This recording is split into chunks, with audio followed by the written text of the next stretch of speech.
പഹൽഗാം ഭീകരാക്രമണത്തിന്റെ പശ്ചാത്തലത്തിൽ നിർണായക യോഗങ്ങൾ ചേർന്ന് കേന്ദ്ര സർക്കാർ.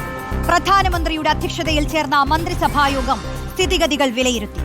ദേശീയ സുരക്ഷാ ഉപദേശക സമിതി അഴിച്ചുപണിക്ക് കേന്ദ്രമന്ത്രിസഭാ തീരുമാനമായി.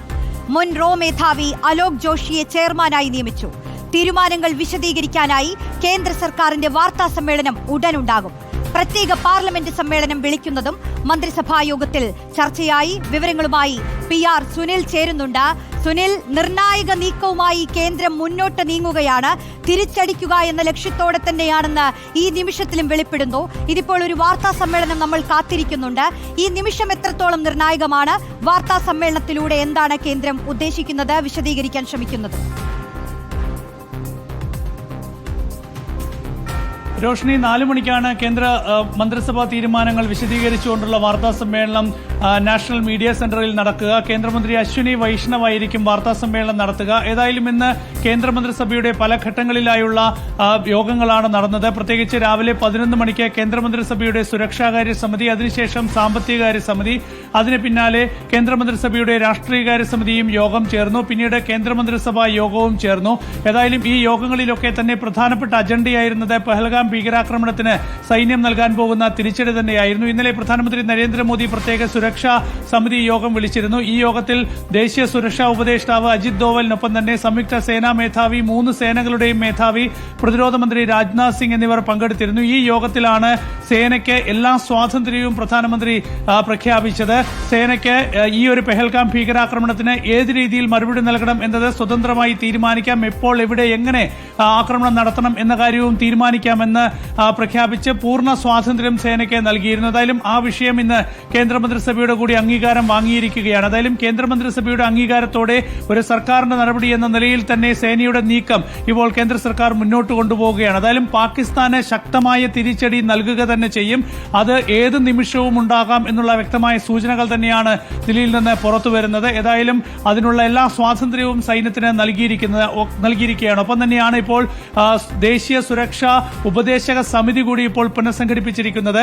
ദേശീയ സുരക്ഷാ ഉപദേഷ്ടാവ് അജിത് ഡോവലിന് കീഴിൽ ഇനി ദേശീയ സുരക്ഷാ ഉപദേശക സമിതി വളരെ ശക്തമായി ഉണ്ടാകും. മുൻ റോ മേധാവി അലോക് ജോഷിയെ ചെയർമാനാക്കിക്കൊണ്ടാണ് ഈ സമിതി പുനഃസംഘടിപ്പിച്ചിരിക്കുന്നത്.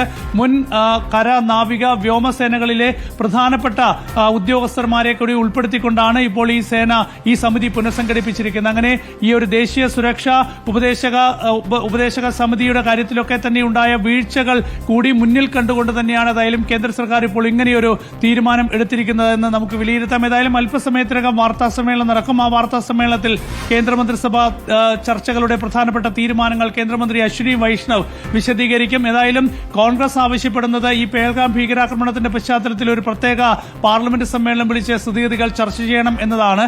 ഏതായാലും അക്കാര്യവും ഇന്ന് കേന്ദ്രമന്ത്രിസഭ ചർച്ച ചെയ്തിട്ടുണ്ട്. അതിൽ എന്താണ് തീരുമാനം എന്നത് അല്പസമയത്തിനകം മാത്രമേ വ്യക്തമാവുകയുള്ളൂ. UN അടക്കം സമാധാനമാണ് വലുത് എന്നുകൂടി ആവർത്തിച്ച് പറയുന്ന ഒരു സാഹചര്യത്തിലും തിരിച്ചടിക്കുക എന്നുള്ളൊരു കാര്യത്തിൽ തന്നെയാണ് രാജ്യം നിൽക്കുന്നത് എന്ന് തന്നെയല്ലേ നമ്മൾ ഈ ഘട്ടത്തിൽ മനസ്സിലാക്കേണ്ടത്? PR സുനിൽ, പ്രത്യേകിച്ച് ഈ ദേശീയ സുരക്ഷാ ഉപദേശക സമിതിയുടെ അഴിച്ചുപണി, അതിനെ നമ്മൾ ഈ ഘട്ടത്തിൽ എങ്ങനെ കൂടി നോക്കിക്കാണണം? രോഷ്നി, തീർച്ചയായും ഇപ്പോൾ പാകിസ്ഥാന് ഈ പെഹൽഗാം ഭീകരാക്രമണത്തിന് ശക്തമായി തിരിച്ചടി നൽകുക എന്നത് രാജ്യത്തിന്റെ ഒരു പൊതു ആവശ്യമായി മാറിയിരിക്കുകയാണ്. രാഷ്ട്രീയമായി കൂടി ഈ കാര്യം കേന്ദ്ര സർക്കാരിന് വളരെ പ്രധാനപ്പെട്ടതാണ്. കാരണം ഒരു സൈനിക ക്യാമ്പിന് നേരെ, ഒരു സൈനിക ട്രക്കിന് നേരെ അല്ലെങ്കിൽ സൈനിക പോസ്റ്റിന് നേരെ ആക്രമണം നടത്തുന്ന രീതിയല്ല, സാധാരണ ജനങ്ങളെയാണ് ലക്ഷ്യം വെച്ചത്. അതും രാജ്യത്തിന്റെ വിവിധ ഭാഗങ്ങളിൽ നിന്ന് ജമ്മു കാശ്മീരിൽ വിനോദസഞ്ചാരത്തിനായി പോയ പാവപ്പെട്ട ജനങ്ങൾക്ക് നേരെയാണ് ഭീകരാക്രമണം ഉണ്ടായത്. ഇത് രാജ്യത്താകെ വലിയൊരു വിഷയമായി ഉയർന്നു നിൽക്കുന്ന ഒരു സാഹചര്യത്തിൽ ജനങ്ങളുടെ വിശ്വാസം കാത്തുസൂക്ഷിക്കുക എന്നത് സർക്കാരിനെ സംബന്ധിച്ച് വളരെ പ്രധാനപ്പെട്ട വിഷയമാണ്.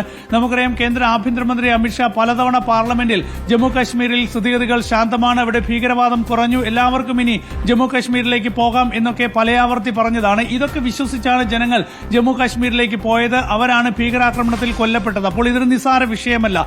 സർക്കാരിനെ സംബന്ധിച്ച് ഇത് വളരെ പ്രധാനപ്പെട്ട വിഷയമാണ്. ജനങ്ങളുടെ നഷ്ടപ്പെട്ട വികാരം, വിശ്വാസം വീണ്ടെടുക്കുക എന്നത് സർക്കാരിനെ സംബന്ധിച്ച് വളരെ പ്രധാനപ്പെട്ട വിഷയമാണ്. അതുകൊണ്ട് തിരിച്ചടിച്ചേ മതിയാകൂ. അപ്പോൾ അതെങ്ങനെ എന്നതാണ് തീർച്ചയായും ഇപ്പോൾ ആലോചനകൾ നടക്കുന്നത്. ഏതായാലും വലിയ തിരിച്ചടി ശക്തമായി അത് പ്രധാനമന്ത്രി നരേന്ദ്രമോദി കഴിഞ്ഞ 2 പൊതുയോഗങ്ങളിൽ പറഞ്ഞത് ചിന്തിക്കാനാകുന്നതിനപ്പുറമുള്ള ഒരു ആക്രമണമായിരിക്കും നടത്തുക എന്ന് പ്രധാനമന്ത്രി നരേന്ദ്രമോദി പറഞ്ഞിട്ടുണ്ട്. അതേസമയം ഇതൊരു യുദ്ധത്തിലേക്ക് പോകാനുള്ള സാധ്യതയില്ല, മറിച്ച് ഒരു ഭീകരവാദത്തിന് ആ നിലയിൽ തന്നെ മറുപടി നൽകുക. അതൊരു പക്ഷേ ഉറിയിലെ ഭീകരാക്രമണത്തിന് നൽകിയ മറുപടി പോലെ, പുൽവാമയിലെ ഭീകരാക്രമണത്തിന് നൽകിയ മറുപടി പോലെ ഒരു അപ്രതീക്ഷിത ആക്രമണം ഒരുപക്ഷെ പാകിസ്ഥാന് മേൽ ഇന്ത്യ നടത്താനുള്ള സാധ്യതയുണ്ട്. അത് ഏത് രീതിയിലായിരിക്കും എന്നത് നമുക്ക് കാത്തിരുന്ന് കാണാം. പക്ഷേ തിരിച്ചടിക്കും എന്നുള്ള കാര്യത്തിൽ യാതൊരു സംശയവുമില്ല. മാത്രമല്ല, രാജ്യത്തിന്റെ സുരക്ഷാപരമായ കാര്യങ്ങളിൽ ചില പാളിച്ചകൾ ഉണ്ടാകുന്നുവെന്ന് കേന്ദ്ര സർക്കാർ വിലയിരുത്തിയതിന്റെ കൂടി അടിസ്ഥാനത്തിലാകാം ഇപ്പോൾ ദേശീയ സുരക്ഷാ ഉപദേശക സമിതിയിലെ പുനഃസംഘടന എന്നുകൂടി നമുക്ക് വിലയിരുത്താം.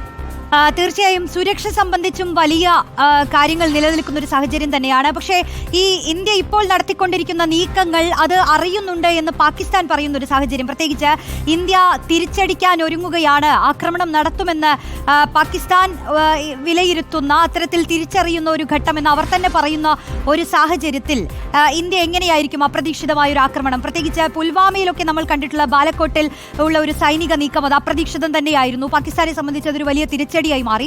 പക്ഷേ ഇവിടെ വരുമ്പോൾ പാകിസ്ഥാൻ തയ്യാറായിരിക്കുന്ന ഒരു സാഹചര്യം കൂടി ഉണ്ടല്ലോ സുനിൽ. അപ്പോൾ എങ്ങനെയാണ് നമ്മൾ അതിനെ നോക്കിക്കാണേണ്ടത്?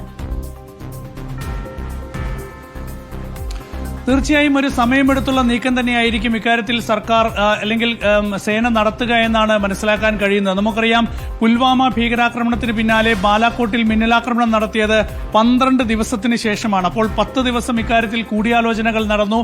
10 ദിവസം വളരെ രഹസ്യമായ തന്ത്രപ്രധാന നീക്കങ്ങൾ നടന്നു. 12ാം ദിവസമാണ് ബാലാക്കോട്ടിൽ മിന്നലാക്രമണം നടത്തുന്നത് സേന. അതേപോലെ തന്നെയാണ് ഉറിയിലെ ഭീകരാക്രമണത്തിന് സമാനമായ രീതിയിൽ 2 ആഴ്ചയ്ക്ക് ശേഷമാണ് സർജിക്കൽ സ്ട്രൈക്ക് നടത്തുന്നത്. പാക് അധിനിവേശ കശ്മീരിലേക്ക് കയറി അവിടുത്തെ ഭീകര ക്യാമ്പുകൾ നശിപ്പിക്കുന്ന സർജിക്കൽ സ്ട്രൈക്ക് നടത്തിയതും ഇത്രയും കാലതാമസം എടുത്താണ്. ഏതായാലും ഒരു തന്ത്രപരമായ നീക്കം ഇക്കാര്യത്തിൽ സർക്കാർ നടത്തുന്നു എന്ന് വേണമെങ്കിൽ നമുക്ക് വിലയിരുത്താം. ഏതായാലും പാകിസ്ഥാൻ വലിയ ആക്രമണം ഇന്ത്യയിൽ നിന്ന് പ്രതീക്ഷിക്കുന്നുണ്ട്. പാകിസ്ഥാൻ ഇൻഫർമേഷൻ മന്ത്രി തന്നെ വ്യക്തമാക്കിയത് 24 മുതൽ 36 മണിക്കൂറിനുള്ളിൽ ഇന്ത്യയിൽ നിന്ന് വലിയൊരു ആക്രമണം പാകിസ്ഥാന് മേൽ ഉണ്ടാകും എന്നത് പാകിസ്ഥാൻ മന്ത്രി തന്നെ സ്വയം സമ്മതിച്ചതാണ്. അവരുടെ ഇന്റലിജൻസ് സോഴ്സിൽ നിന്ന് കിട്ടിയ വിവരത്തിന്റെ അടിസ്ഥാനത്തിലാണ് പാകിസ്ഥാൻ മന്ത്രി ഇക്കാര്യം വ്യക്തമാക്കിയത്. അപ്പോൾ പാകിസ്ഥാൻ രോഷിനി ചൂണ്ടിക്കാണിച്ചതുപോലെ തന്നെ വലിയൊരു ആക്രമണം ഇന്ത്യയിൽ നിന്ന് ഉണ്ടാകും എന്ന് പ്രതീക്ഷിക്കുന്നുണ്ട്. തീർച്ചയായും അതിനുള്ള പ്രതിരോധ നടപടികൾ പാകിസ്ഥാനും ശക്തമായി സ്വീകരിക്കുന്നുണ്ട്. പ്രത്യേകിച്ച് എയർ ഡിഫൻസ് സിസ്റ്റമൊക്കെ തന്നെ അതിർത്തിയിൽ പാകിസ്ഥാൻ ശക്തമാക്കിയിട്ടുണ്ട്. അതിർത്തിയിൽ സുരക്ഷാ സംവിധാനങ്ങൾ ശക്തമാക്കിയിട്ടുണ്ട്. പ്രതിരോധ സംവിധാനങ്ങൾ അതിഭീകരമായി തന്നെ പാകിസ്ഥാൻ അതിർത്തിയിൽ ശക്തമാക്കിയിട്ടുണ്ട് എന്നുള്ള റിപ്പോർട്ടുകൾ അവിടെ നിന്ന് വരുന്നുണ്ട്. ഇന്ത്യയും അതിന്റെ എത്രയോ ഇരട്ടി പ്രതിരോധ സംവിധാനങ്ങൾ ഇന്ത്യൻ അതിർത്തിയിലും ശക്തമാക്കുകയും ചെയ്തിട്ടുണ്ട്. ഏതായാലും ഒരു യുദ്ധത്തിന് സമാനമായ സാഹചര്യം അതിർത്തിയിൽ നിലനിൽക്കുന്നു എന്ന കാര്യത്തിൽ യാതൊരു സംശയവുമില്ല. പാകിസ്ഥാൻ വലിയൊരു തിരിച്ചടി ഇന്ത്യയിൽ നിന്ന് പ്രതീക്ഷിക്കുന്നുണ്ട്. അതിനെ പ്രതിരോധിക്കാൻ കാത്തു നിൽക്കുന്നുണ്ട്. പക്ഷെ അതിനെ മറികടന്ന് തീർച്ചയായും എന്ത് ആക്രമണം നടത്താനാകും എന്നത് തന്നെയായിരിക്കും ഇന്ത്യ ആലോചിക്കുക. അപ്പോഴും ഏറ്റവും പ്രധാനപ്പെട്ട ഒരു വിഷയം, വലിയൊരു യുദ്ധത്തിലേക്ക് ഈ സാഹചര്യങ്ങൾ പോകുന്നത് 2 രാജ്യത്തിനും ഗുണമല്ല. അത് ഇന്ത്യക്കും വളരെ വ്യക്തമായി തന്നെ അറിയാം. പ്രത്യേകിച്ച് ഇപ്പോഴത്തെ ഒരു ആഗോള സാഹചര്യത്തിലൊക്കെ ഇന്ത്യയും പാകിസ്ഥാനും തമ്മിൽ ഒരു യുദ്ധം നടക്കുന്നത് തീർച്ചയായും 2 രാജ്യത്തിനും ഗുണമാകില്ല. ഇന്ത്യക്കും സാമ്പത്തികമായൊക്കെ തന്നെ വലിയ നഷ്ടം, ഒരുപാട് കാലത്തേക്കുള്ള വലിയ നഷ്ടങ്ങൾ അത് ഉണ്ടാക്കും എന്നുള്ള കാര്യം സ്വാഭാവികമായും വിലയിരുത്തും. അതുകൊണ്ട് തന്നെ ഒരു യുദ്ധത്തിലേക്ക് പോകാതെ ഭീകരവാദത്തിന് ശക്തമായ മറുപടി നൽകുക. ഇപ്പോൾ ഭീകരവാദത്തിനെതിരെ ആഗോളതലത്തിൽ തന്നെ ഇന്ത്യക്ക് വലിയ പിന്തുണ ലഭിക്കുന്നുണ്ട് ഇതിനെതിരെയുള്ള നീക്കത്തിന്. അപ്പോൾ ആ ഒരു പിന്തുണ ഉറപ്പാക്കിക്കൊണ്ട് ഭീകരവാദത്തിന് ശക്തമായ മറുപടി നൽകുക. അതൊരു സർജിക്കൽ സ്ട്രൈക്ക് മാതൃകയിൽ, ഒരു മിന്നലാക്രമണത്തിന്റെ മാതൃകയിൽ എന്തെങ്കിലും ഒരു നീക്കം അതായിരിക്കും. ഏതായാലും പാകിസ്ഥാൻ എത്രയൊക്കെ പ്രതിരോധ സംവിധാനങ്ങൾ ഒരുക്കി വെച്ചാലും അതിനെ മറികടന്നുള്ള ഒരു ആക്രമണമായിരിക്കും ഇന്ത്യ ലക്ഷ്യം വെക്കുക. അത് കാലതാമസമില്ലാതെ നടത്താനുള്ള സാധ്യതയും നമുക്ക് തള്ളിക്കളയാനാകില്ല.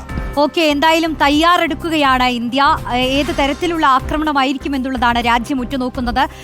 ചർച്ചകളൊക്കെ, നിർണായക ചർച്ചകളൊക്കെ ദില്ലിയിൽ നടന്നുകൊണ്ടിരിക്കുകയാണ്. ഇന്നൊരു വാർത്താ സമ്മേളനവും കേന്ദ്രത്തിന്റെ ഭാഗത്തു നിന്നുണ്ടാവും. വിശദീകരിക്കുകയായിരുന്നു PR സുനിൽ.